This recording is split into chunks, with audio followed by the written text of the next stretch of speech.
எல்லோரும் நல்லா இருக்கீங்களாப்பா? நாங்களும் நல்லா இருக்கோம். 2 நாளாக எங்களுக்கு நல்ல வேலைப்பா.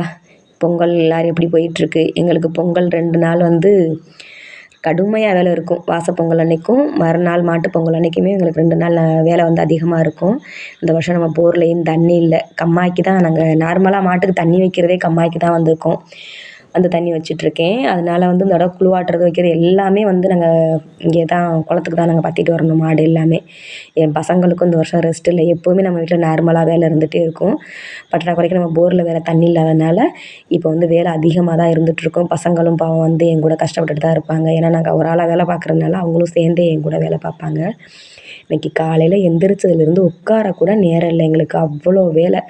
மாடு எல்லாமே கம்மாயில் தண்ணி வச்சு மேய்ச்சலுக்கு கட்டி விட்டுட்டு கொஞ்சம் சோளம் விதைக்காமல் இருந்துச்சு. அப்படியே தோப்புக்குள்ளே போய் இருந்த சோளத்தை விதைச்சி விட்டுட்டு எல்லாத்துக்குமே 2 காடு உழுவிட்டு பார் பிடிச்ச வரைக்கும் இருந்துச்சு. கொஞ்சம் சோளம் இருந்துச்சு.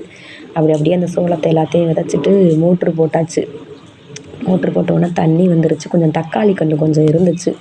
தக்காளி கன்றையும் அப்படியே வச்சு விட்டுட்டேன். கொஞ்சம் பார் பிடிச்சிருந்துச்சு. அப்படியே தக்காளி கன்றையும் வச்சு விட்டுட்டு கொஞ்சம் விதைகள் இருந்துச்சு. வெள்ளரி விதை, தர்பூசணி விதை, அந்த விதையெல்லாம் இருந்துச்சு. அந்த விதை எல்லாமே ஊண்டி விட்டாச்சு. ஊண்ட முடியலை என்னால். தண்ணிக்குள்ளே திரியிறேன். அதோட காய்ச்சல் ரொம்ப தோப்பில் இருக்கல அதிகமான காய்ச்சல் வந்துருச்சு. சரி தண்ணி ஓடையிலே மயம் வாங்கம்மா காய்ச்சல் நான் வீட்டுக்கு போயிடுவோம் அப்படின்னு கூப்பிட்டாரு.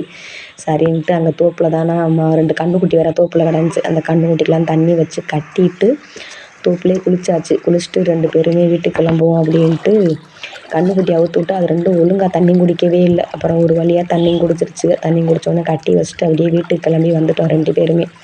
அங்கே ஒரு மாடு கன்று போட்ட மாடு என்னோடய கவனக்குறைவுனால என்ன ஆயிடுச்சுன்னா அந்த இடம் வந்து கன்று போடையில் இடம் விரிஞ்சு கொடுக்கும் பார்த்தீங்களா, அது வந்து லைட்டாக வந்து அதுக்கு புண்ணு மாதிரி ஆயிடுச்சு. டிராக்டர் வந்து பார்த்துட்டு தான் இருந்தார்.